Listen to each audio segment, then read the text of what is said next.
Pambansang kamao dinumog ulit ng maraming fans sa Las Vegas. Kahit pagod si Pacman na makipagbugbugan kay Barrios, pinagbigyan lahat ng fans. Syempre hindi lang si Pacman ang mapagbigay mga tol dahil makikita sa video ng Fight Hype. Binigyan din si Pacman ng isang singsing. Ito raw ay Muhammad Ali ring, galing sa dating business manager ni Muhammad Ali.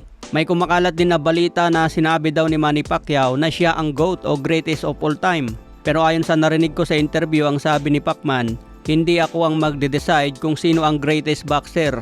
Hayaan natin ang fans na silang magsabi kung sino ang greatest of all time. Hindi naman direktang sinabi ni Pacquiao na ako ang greatest of all time. Ang sabi pa ni Pacman, gusto niya magandang legasiya na iwan sa susunod na henerasyon. Gusto niya magbigay inspirasyon ng pagiging greatest champion ay kailangan ng matinding disiplina. Kung wala kang disiplina, malabo na maging greatest boxer ka. Samantala, mapapansin din ang short na ginamit ni Pacman. Kaparehas ito sa boxing short na ginamit noon laban kay Ledwaba. Unang laban ni Pacman sa Las Vegas kung saan naipanalo ang laban kontra sa long-time defending champion na si Ledwaba. Late replacement lang si Manny Pacquiao noon. Tinanggap agad ang offer dahil laging handa si Pacman. Walang nakakilala kay Manny Pacquiao noon sa Las Vegas. Ang tingin sa kanya, nobody lang na challenger. Pero yung nobody na yon, isa palang halimaw na magpapakilala sa Las Vegas. Tinalo niya si Ledwaba at ilang ulit pinabagsak. Naging IBF Super Bantamweight Champion si Pacman.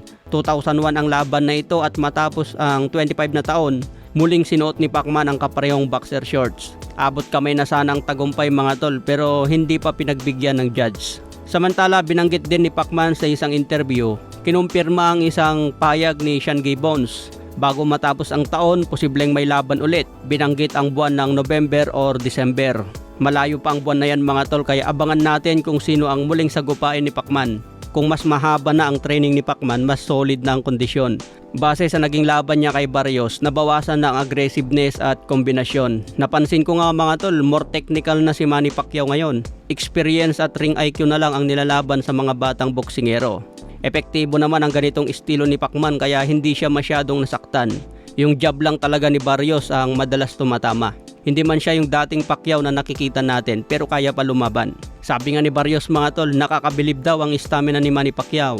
Hindi daw niya napansin na nanghina ang mga suntok. Samantala sabi naman ni Coach Freddie Roach, maganda ang naging laban namin at magaling ang pinakita ni Manny. Pero para sa akin siya ang panalo sa laban. 8 rounds ang nakuha niya at 4 na rounds kay Barrios. Pero ganyan talaga minsan kaya gusto namin magkaroon agad ng rematch. Sa ngayon malabo na siguro ang rematch kay Barrios. Siguro maghanap na lang ng mas malaking pangalan si Sean Gibbons. Binanggit niya si Tank Davis at Rolly Romero. Tingin yung mga tol, kakayanin pa ni Pacman si Tank Davis. Mas maliit na ito kumpara kay Barrios pero mas maliksi gumalaw. Comment down below mga tol kung kakayanin pa si Davis.